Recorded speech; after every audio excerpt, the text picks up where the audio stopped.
Hello, everybody. Welcome to Hanging with Howie. Um, Before we start a little business we have to take care of, we want to thank our longtime sponsor, DJEventPlanner.com. And you can see them down below, along with our other sponsors when this is published. They'll be in blue. It's a hyperlink. You can click and go right there and help us keep the lights on, so to speak, in here. So I'm going to introduce from left to right. I've got Eric is here with us. Hello, Eric. Thank you. Buddy. And of course, Jay, as always. And always, my road dog, Boston John. Road dog. Road dog moment. Drinking game. Kind of reminds me of the Rat Pack when Sinatra would say post time and then everybody.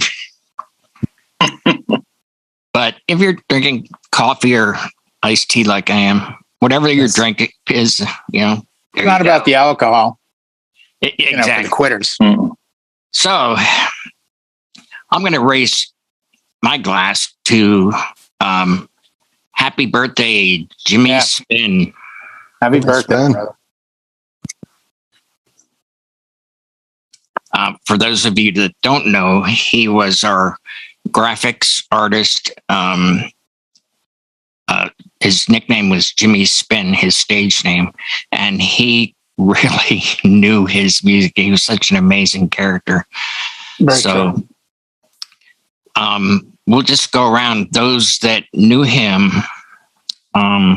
If you have something to say on his birthday today. Hey, for his birthday. Happy birthday, Jimmy. We had a little celebratory Twitch set with a few of us yesterday to commemorate his memory and the music that he loved. He was quite diverse for someone who was a New York City, club guy. Yeah. He knew a fair bit about everything. He really loved his, electro freestyle, the hip hop from the streets in the early 80s. So we tried to do him justice yesterday and play some of the songs that he enjoyed in our company and the time we got to hang with him. Mm-hmm. I met Jimmy in Las Vegas at the convention. It was right before everything went strange in 2020, and he was February of 2020. Right? February of 2020, and that was this was pre-chill room. We didn't really have the hookups like we do now. We saw each other in posts on Facebook. You knew each other's faces, but you really didn't meet in person or have daily exchanges with these people. So Jimmy, comes, we're in the chill room. Then was a little room off to the side that Brian Red had orchestrated, and Jimmy comes rolling in his motorized seat scooter. Yeah, and he light up a room when he came in. I just remember the joy on his face because he came in and you were there as well. And I remember he was so happy he found the little turtle rabbit switch on the scooter. Yeah. And he's like, I'm making much better time. And I could just tell this guy was funny at this point. I'm like, he's got a sense of humor. He's like, I'm keeping this on rabbit. And anyone gets in my way, I'm taking him down. He says, I got a lot of weight behind me. Jimmy, like Jimmy would be. Yeah. Because I'm taking him down and it's going to be messy. And I'm like, oh boy. And I was just like, he's a joy, Yeah. It's just his character. And I told that story. Yeah. He came up to my room and I looked at it and even turtle mode, I think, was pretty quick. But I said, if you need to go faster, if you're outside and raining or whatever, turn it on rabbit. And he went, oh, I didn't know. And he goes, this thing goes quick. And he came back and then he just he pulled on the throttle and he did a wheelie with that four-wheeler.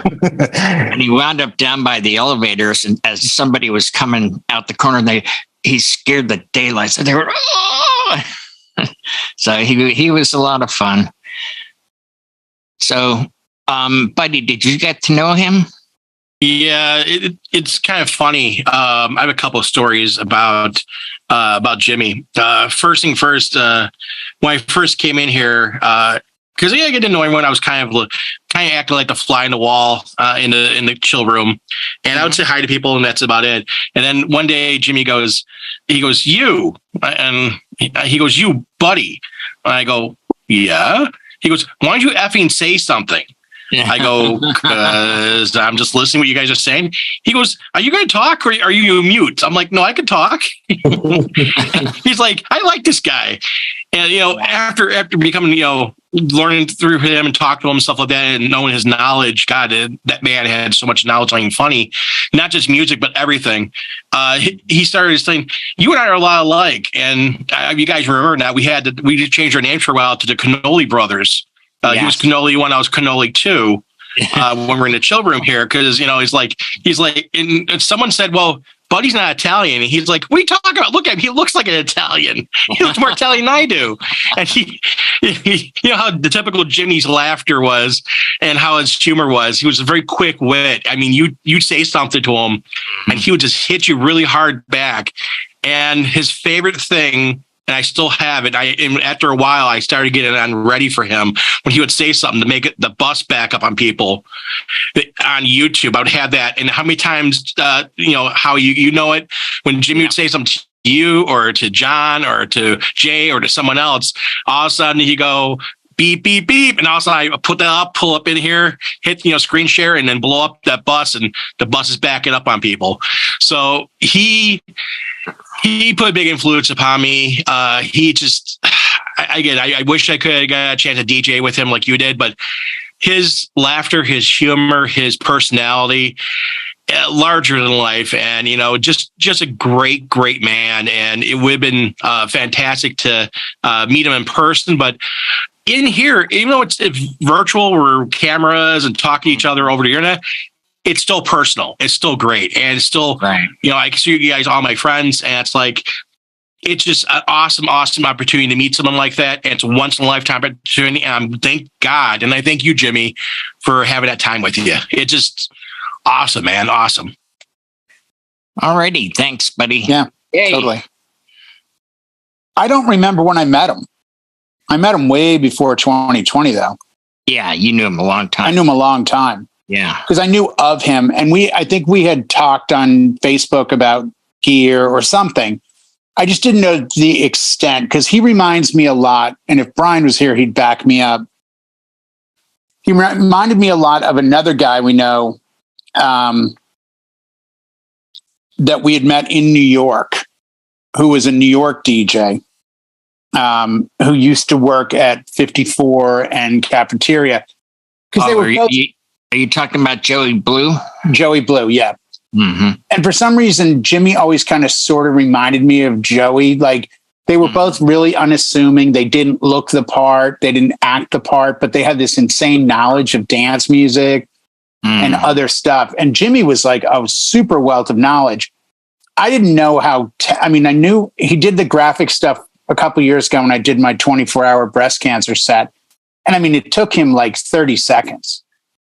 And I know it, listening to you and other people, like, oh no, Jimmy does all the graphics. Jimmy does all the graphics. And we had, he would bring it up in here and stuff about what he did for a living and when he was doing graphics for news stations. But then he started drawing. And he did like a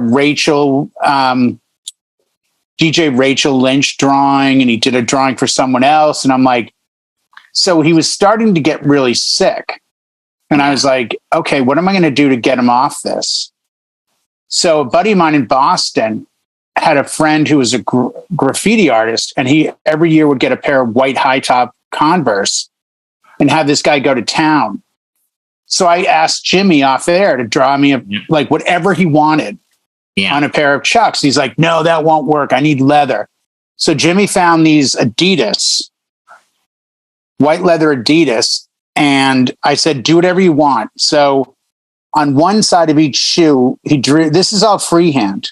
Yeah. So this is the right shoe. And then this is the left shoe. And I was like, oh, that's awesome. And then knowing I'm from Boston, he added this on one shoe. And then he's like, you live in California now? I'm like, yeah, I moved to San Diego. Now I live in Temecula. And he's like, what's your phone number? And I gave him my phone number. And then he did this, which I thought was really super creative. He gave the 2 area codes for where I've been and where I am. And he did the Patriot setup on the 617 and then the beach look on the 619. And I really cherish these. I've never tied them and put them on because I think of them as art. I don't really think of them as, if Jimmy was with us, I'd wear them. And then I'd just tell him to draw me new ones. But these are original pieces of art that I can't replace. So I just, I think I mentioned I was going to wear them last year at Expo.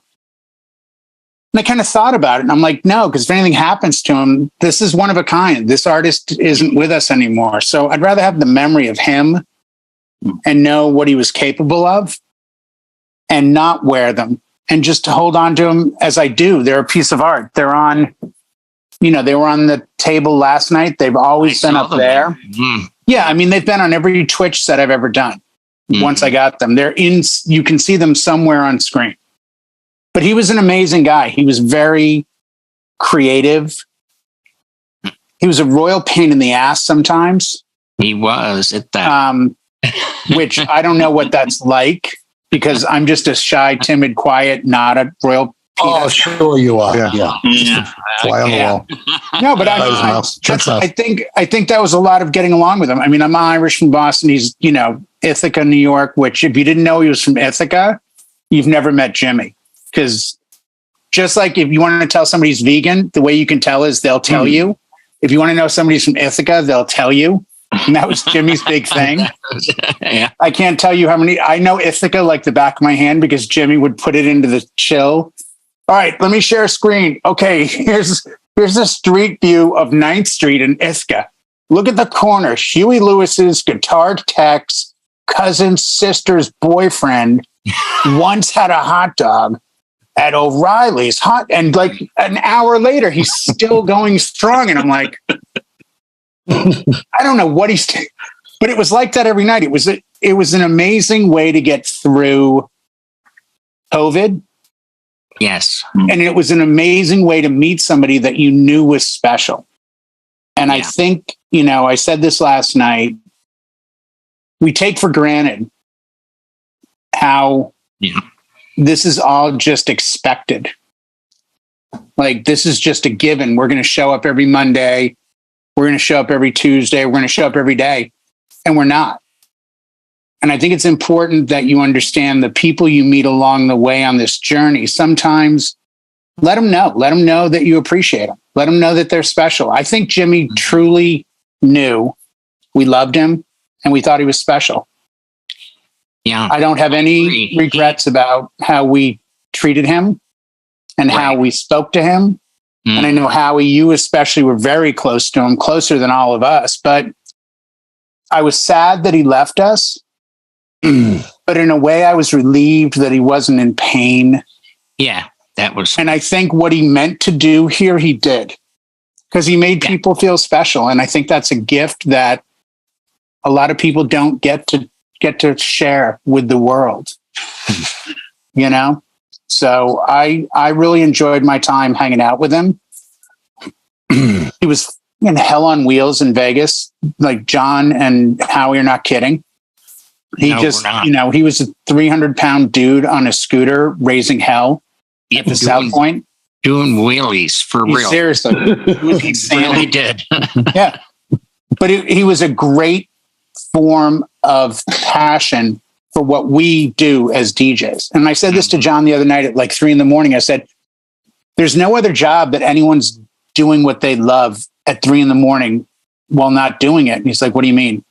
I said, we've been talking about music for 3 hours. You spun for 3 hours. I spun for an hour and a half, 2 hours. Mm-hmm. We're DJs. This never stops. And Jimmy was the quintessential about that. It was 24/7. He was a DJ. He couldn't, even when he was sick in the hospital, he was still a DJ. Mm-hmm. You can't stop being who you really are inside. And that's who he was. Can I say something? Yeah. Sure.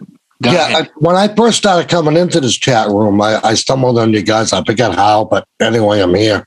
You thought it was an AA meeting. We know. I did. I stumbled in. Hi, I'm Eric. No. Are you recovering alcoholics? Yeah. Good to see you again.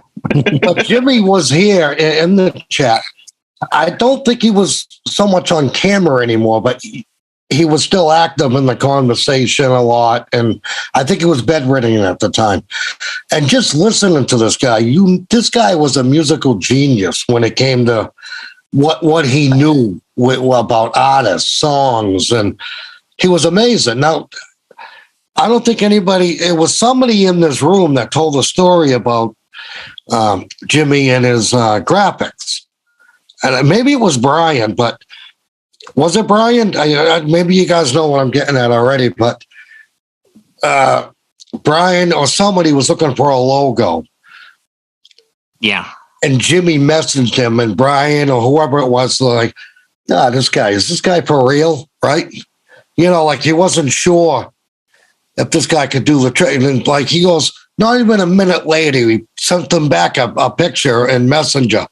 Mm-hmm. I know what you're talking about. Yeah, who was that? That was Scrappa's logo, I think he was working on. It was Scrappa's logo, I think. And it was like literally in 10 seconds, he shot it back to Scrappa.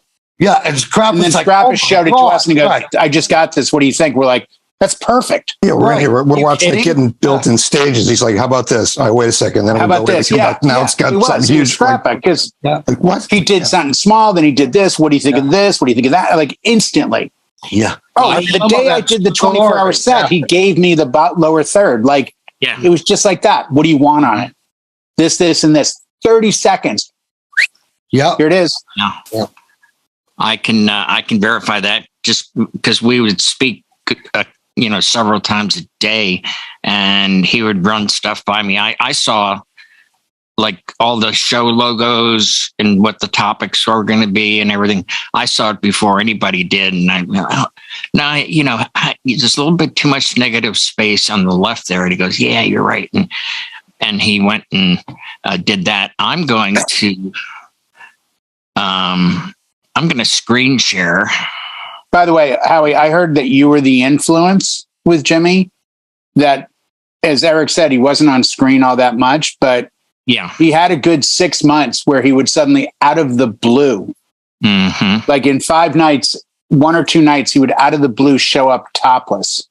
And I was always to understand that Howie really enjoyed that view. It would suddenly be like nothing. And then you just see a camera like this and a topless Jimmy in bed. And it'd be like, dude, what are you doing? He's like, I have no shirt on. Yeah. Well, yeah, okay. That's true. What he did was in the bed, he had a cardboard box, and he had the same cameras a lot of us have, the 920s. But when he would move, then the camera went down, and then everybody would go, "Oh my gosh! Oh, please!" And we would laugh. He loved it though, and he loved you can't unsee. Yeah, he was just, besides all the graphics that he could do. I mean, he was world class. I mean, he did for the Olympics. He did it for NBC, Fox News. He did all the major stations, and as it's been said before, I would actually watch him. He would, we would go on screen sharing, like that app. I can't remember the name of it, but and I would watch him, and how fast he could do it, and then he'd go, oh, wait a minute, I spelled J wrong. Oh, okay. And then he'd boom, like that, he'd fix it, and he goes, what do you think? And that was Jimmy. And I'm very talented. Well, he wasn't, a master of all, how's that handyman saying goes? Jack of all trades. Master. None. Yeah. He was not a jack of all trades. He was a master of quite a few of them. I'm going to try to screen share one that he did for me. And it's not coming up, is it? Please don't share the wrong file. Please don't share the wrong file. I'll share the trivia and how he throws up something else. I'll share the T-shirt while Howie's trying to share. That's the one that we watched him put together in about an hour's time. And he's like, what do you think, Scott? The first one he did was just the trash can, remember? It was the trash can, and then it was the headphones, and then it was the logo, and then he put it on the earth, and he goes, no, I'll move it to the continent. he got it. He understood like what he was doing really well. Mm-hmm. But you would give him, it was kind of like talking to clients and getting like little bits of information to make their night special. And, he was very observant when Scrappa would say, top of the world down under.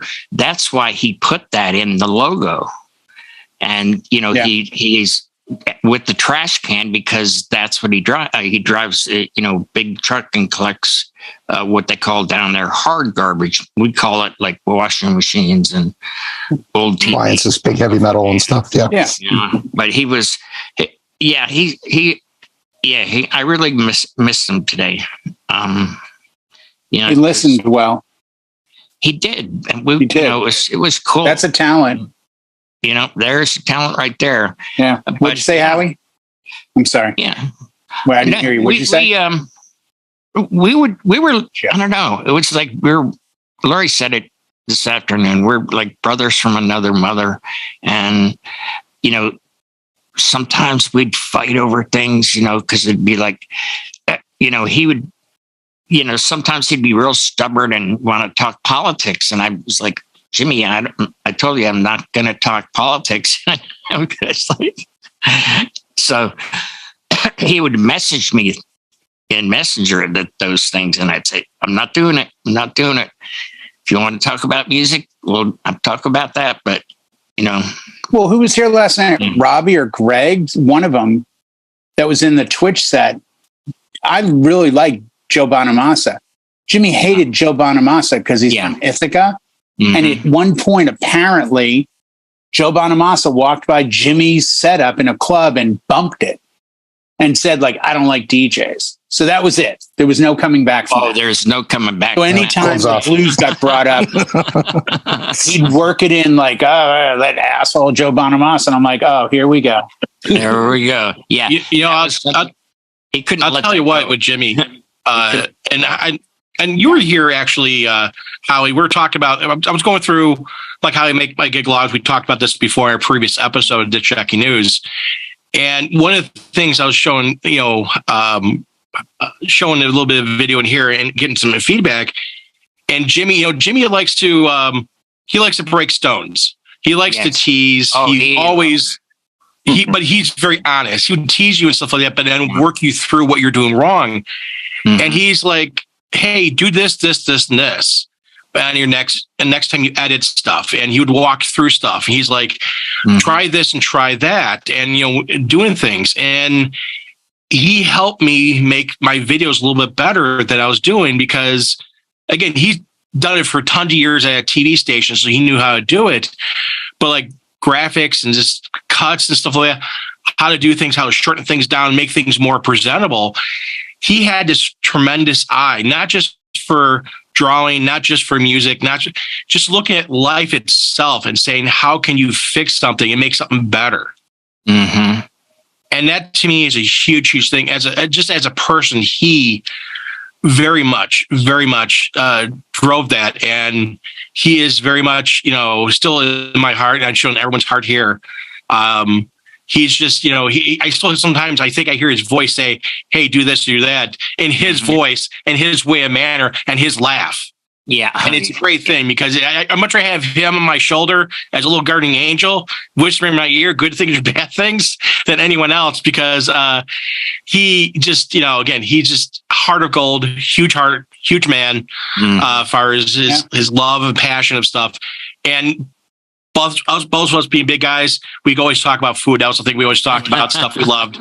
And, once in a while. Our argument was always over pizza and stuff like that. We always, in Ithaca always had the best pizza, the best this. Let's go to Google Maps. I'll show you where it was. Oh, thank you. Here we go, Jimmy. And we'd have Google Wars in here. Yeah, and how he's like, stop it. Everybody's like, stop it.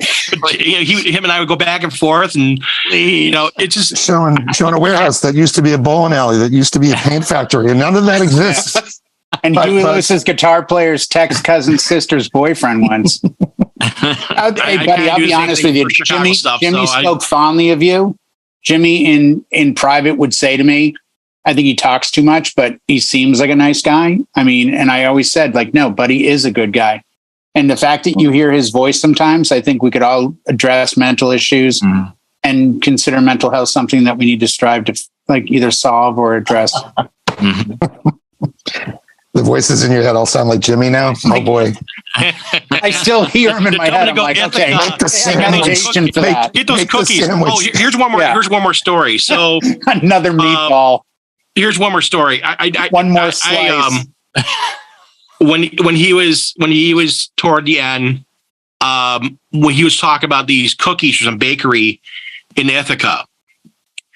And I'm like, I need to send him cookies. And I talked to you about this, John. I don't know if you remember this from that when I talked to you about it. And I talked to you also, Howie. Yeah. I never let him know I ordered him and shipped him those cookies because I sent them. I didn't put any name on or anything like that. I ordered the cookies and sent it home. So he got one order from some other group. I don't know who it was, sent him the cookies. And then a week later, because I didn't know about the first order, because all of a sudden he's like, oh, I got these cookies. I'm like, and you're like, John, you're asking like, that was fast. I'm like, no, they haven't shipped yet. They have not shipped. They haven't made them yet. Not mine. And I'm not going to tell Jimmy that I'm sending more cookies. I just paid. A week later, you got more. It's like, wow, 5-star review. That place is fast. You showed up before I ordered them. Well, damn, that place is fast. I feel like I need to go to Ithaca now. Well, are we right? I think it's Utica. Wasn't it Utica? Utica. I went up there. Okay. I'm sorry. Correct that. I went up there. Utica? Oh, I'm sorry. I think I said Ithaca too. Yeah, I think we all. But did. I know Joe Bonamassa is from Utica then, because he's from the same place. We did an 80s theme party because there was a nightclub that was huge in that town in the 80s. And we're talking like, it would over 1,000 people would fit in this club. And Jimmy was one of the rotating DJs there. And because they had 3 of them. And so they called it JJ's reunion because they tore the building down. But back in the 80s, that was the place to be. And Jimmy, he did the flyer, of course, for the reunion to put on social media. And he also spun the music there. And boy, it was amazing. It was like just what he'd left behind. Just it made me want to be better at my craft because he was so good at what he did.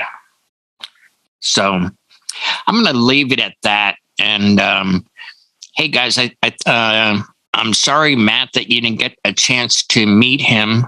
And you too, Eric. And we're going to say hello, Jimmy. Happy birthday, Jimmy. Good night, folks.